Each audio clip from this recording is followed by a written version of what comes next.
your operator. Have no fear, fellow citizens. The Mediator is here. Good morning and welcome to this week's edition of The Mediator with me, your host, Brian West. Here to give you the top 8 headlines and developing news stories that made it this week. Now, as usual, to give you the top 8 local headlines and developing news stories that made it first, followed by a movie clip, a skit, a trailer, or something that's going on in the community, or maybe some pictures. And then I'll give you the top 8 international headlines and developing news stories that made it, folks. So let's waste no time. Oh, yeah. Let's get to it. Story number 1. Independents are in line to run for Youngstown to be the next mayor of Youngstown. David Skolnick has a report published November 8th explaining how Derek McDowell and a few other prospects may be considering a run to be Youngstown's next mayor. McDowell, who is the founder of the Youngstown Flea, says he is going to run next year as an independent and will advocate for small businesses accountability for taxpayer dollars, along with the protecting of the city, and he wants to address neighborhood concerns as stated in the report. Now, John White is also set to run. McDowell does have a long track record in Youngstown as an activist. He was the community engagement and inclusion coordinator for the city-owned Weed Park complex. That's owned by Weed Park. He had something to do with the Cavelli Center, all the stuff that's connected with Weed Park and the Youngstown Foundation Amphitheater and Huntington Bank as a community ally. Now, he and a few other candidates will challenge Mayor Jamel Tito Brown, who is a Democrat, and will run in 2025 for his third 4-year term. Story number 2. What now for Canfield and Boardman? Canfield and Boardman are both back at the drawing board. Canfield said no to a school levy, and Boardman said no to an EMS levy in which township officials have vowed not to put back on the ballot. Now, this story made it in because local officials are very concerned about how they will keep up with budget goals as costs continue to rise and cash flow can't keep up with demand. Story number 3. Southern Park Mall sale to proceed. The sale of Southern Park Mall. WFMJ has a report explaining how the Southern Park Mall sale is going to go on, but there is little detail on how the sale is going to transpire, according to Township Administrator Jason Loree.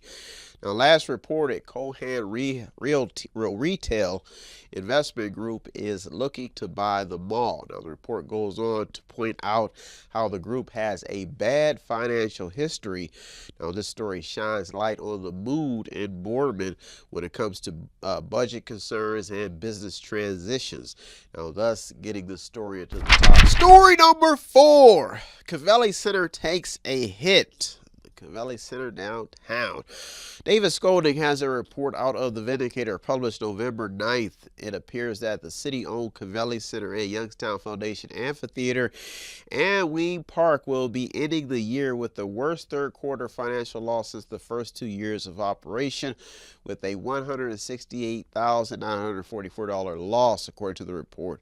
Now, this is a bit over what was projected. Now, we got the story in is the fact that the article says the loss was due to the postponement of the Wildlife concert, which was due to the gas explosion at the Realty Tower.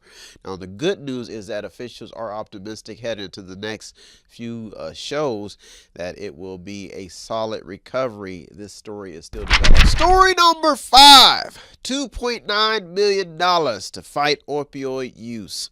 One Vindicator report published November 13th explains how 8 agencies in Mahoning County and the Mahoning County will receive more than $2.8 million in federal funds to assist in the continued war on drugs. The money will come from the Federal Substance Abuse and Mental Health Services Administration and is awarded through the Ohio Department of Mental Health and Addiction Services.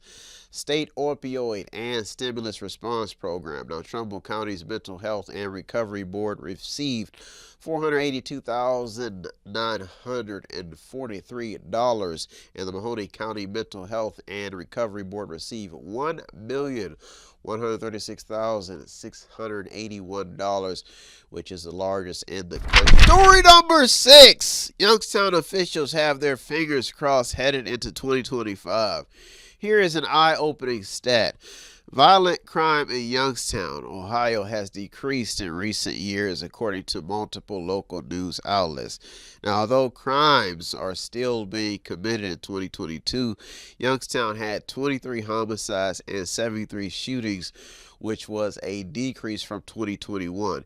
Now, in 2023, Youngstown recorded 21 homicides and 70 shootings with not much of a difference. So now headed into 2025, it appears that increased patrols, neighborhood response units, community initiatives to reduce violence, teaching conflict resolution skills, Operation Steel Penguin, and all of the Stop the Violent movement marches, they're saying that this may be working. Now, the war against violence is far from over because one AI-generated report says that Youngstown's violent crime rate was higher than Ohio and U.S. rates in 2023, which is higher than the national average. Story number 7 and the top 2 local headlines and developing news stories that made it this week. Youngstown's pocketbook looks pretty healthy headed into 2025. If you did not know, Ed Runyon has a report explaining how Mahoning County Commissioners will have $46.7 million to spend in the county's general fund in 2025. The report goes on to say that this is a 7.4% increase from the previous year in 2024. Commissioner Anthony Trafficante goes on to say how this is good news for the health care and other costs impacted by inflation when it comes to approving the budget. The report goes on to explain Youngstown's budget headed into next year. Story number 8 and the top local headline and developing news story that made it this week. Folks, home price increases headed or is in the headlines. We could be priced out of our graveyards, folks. We could be priced out of our homes. Real estate gurus are on alert in what appears to be the largest year-over-year median home price increase in a long time. This is according to a Mediator report published November 12th out of Warren. Now, the report explains how the Youngstown, Warren, and Boardman market are in the top 10 at number 9 with a 13.1% gain in home prices. Now, this is according to data from the National Association of Realtors. Now, the entire staff report is filled with local housing data showing single-family homes in Trumbull County up 8.5% to $176,939. So that's $176,939 compared to the same 9-month period in 2023. Now, the report explains that the typical starter home currently is valued at $355,900 with a 10% down payment loan. Now, the article does say that monthly mortgage payments have went down, with first-time buyers they've typically spent about 38% of their family income on mortgage payments. Now, that's down from 40.6% in the previous quarter. Now, this is all in the article. That's why Sterling Rate made to the top this week. Well, folks, there are top 8 local headlines and developing news stories that made this week.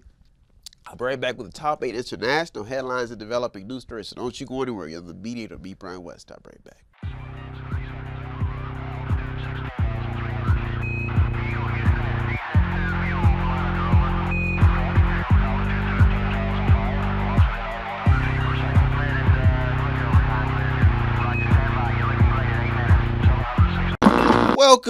Welcome back. Now it's time to get to the top 8 international headlines and developing news stories that made this week.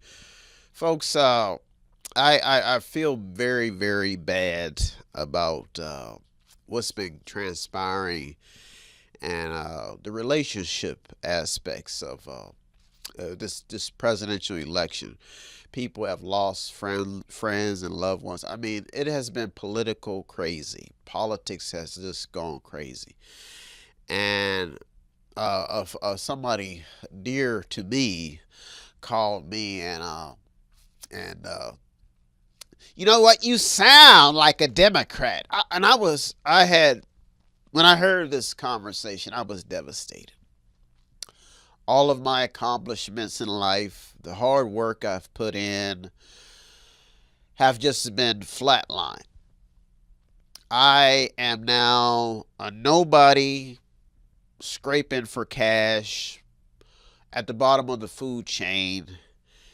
And once again, a political figure has been able to dictate my friends, my life, my status as a veteran. I have done nothing. People just talk to me any kind of way. I don't tell people who I vote for a reason. And if I do, the pastor, church folks may look at me differently. I mean, this is devastating, And we live in a representative Republican democracy, and people are looking at me funny. And I've done nothing to anybody. Calling me. Some people have no clue what the hell they're talking about. They just love to talk politics.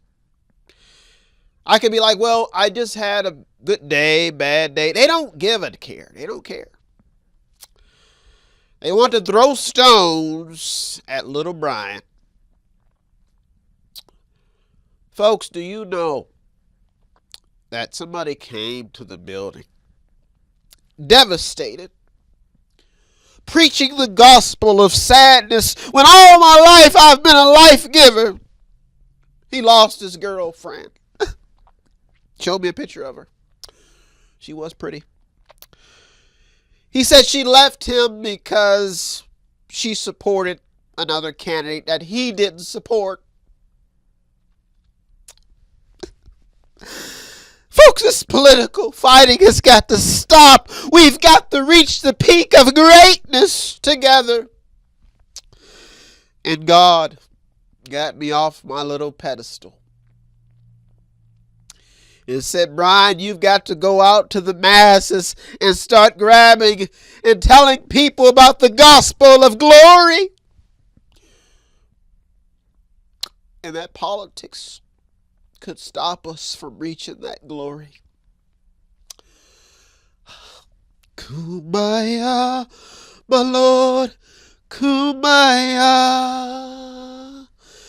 Someone save me, Lord, kumbaya. Let's waste no time, folks. Let's join hands in the gospel of peace and realize that politics is just a game, but the real game is in life, the relationships, the people you hold dear to you, and the fact that you've got to get up and go to work and be a blessing to your family and friends, no matter who is in office. Let's waste no time. I had to learn this as a veteran. Let's waste no time for my brothers. Let's keep going on the battlefield. Let's get to story number 1. The mission of freedom and democracy and love and peace for the world must carry on. Story number 1. This one UN report could limit Trump. If you did not know, Trump has vowed to drill and be an advocate for economic progress. But, according to The Guardian, when it comes to the environment, this year has been a master class in human destruction, according to a UN chief.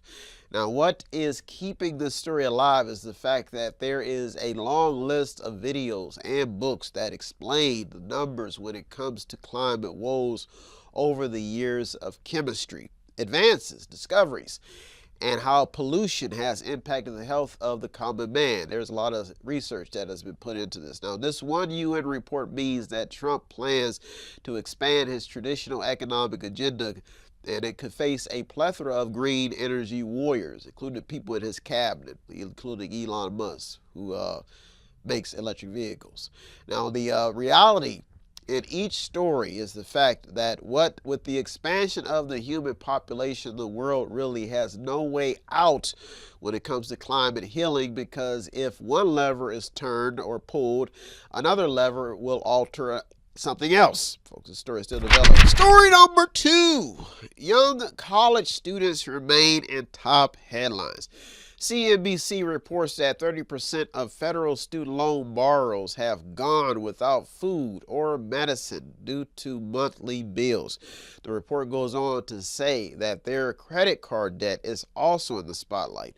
44% of borrowers explain how their education debt has prevented them from buying a home, and 26% say debt pushed them back from starting a family. Now, the report does mention payback as a factor, but does not explain how many people are struggling to repay their loans back. If they have a number, that could be probably a big number. Now, this report puts the spotlight on Biden's exit because college students fear that Trump may not be as generous, and the college contract could demand that someone pay up.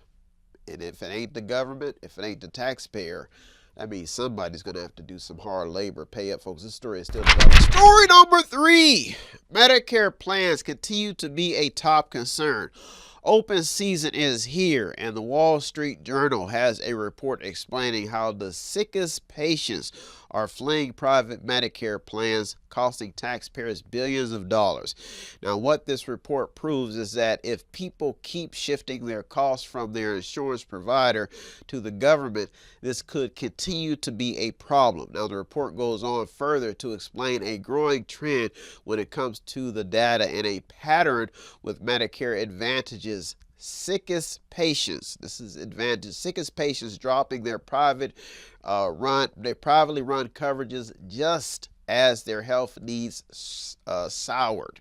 So they're basically saying when they need coverage the most, they're dropping their plans, basically because they don't want to pay the deductible. They probably just can't afford it, or their insurance policies probably collapsed. Now, we got the story in is why is this happening, and what can be done about it.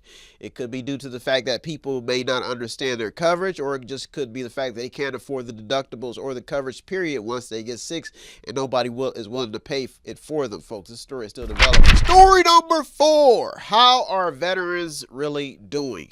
Here are some questions that I've heard veterans and their descendants ask, including me sometimes. Can you pawn your medals? And if so, how much could you get for them? That answer that I've learned is no in some instances, depending on if you're doing it to a historical society. Now, where can I go to get a job so I don't lose my benefits? Can I borrow some money? That's what I've probably heard a lot of people say, and I've even heard of veterans shacking up and doing extraneous things to survive, living in mass amounts of poverty, rundown communities, some of them even battling with addiction and even alcohol to battle the spirits thinking.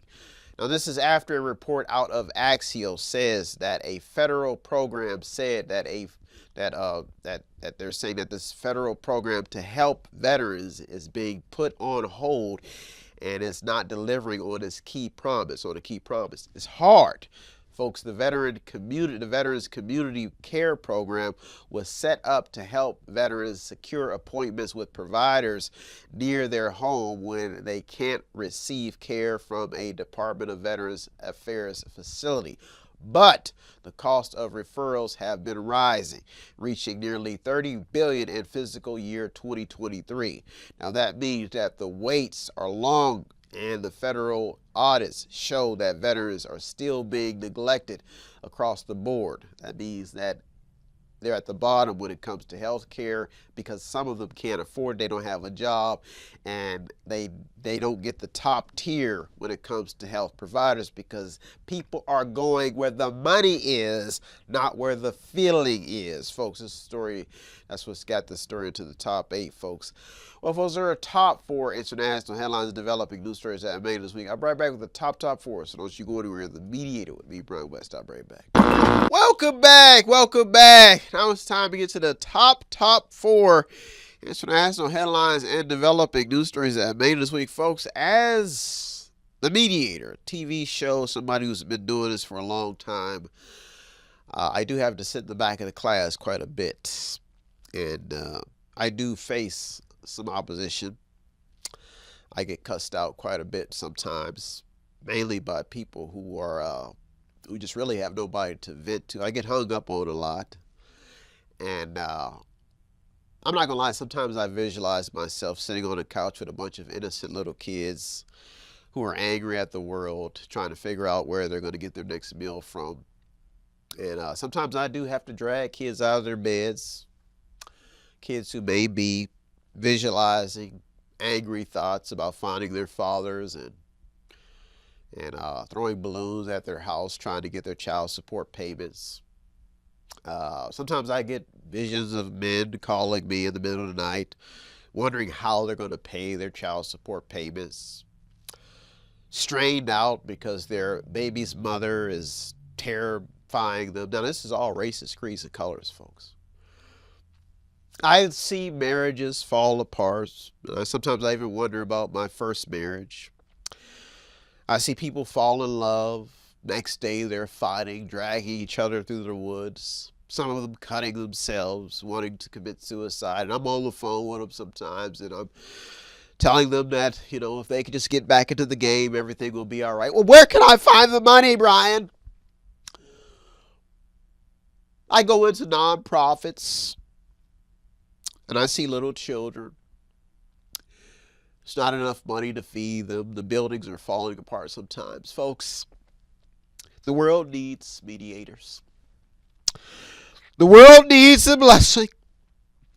I watch stories about beautiful Palestinian children having to suffer while spoiled American children are screaming at their mother and father about something that they want to buy or get for Christmas. Folks, Santa is in town.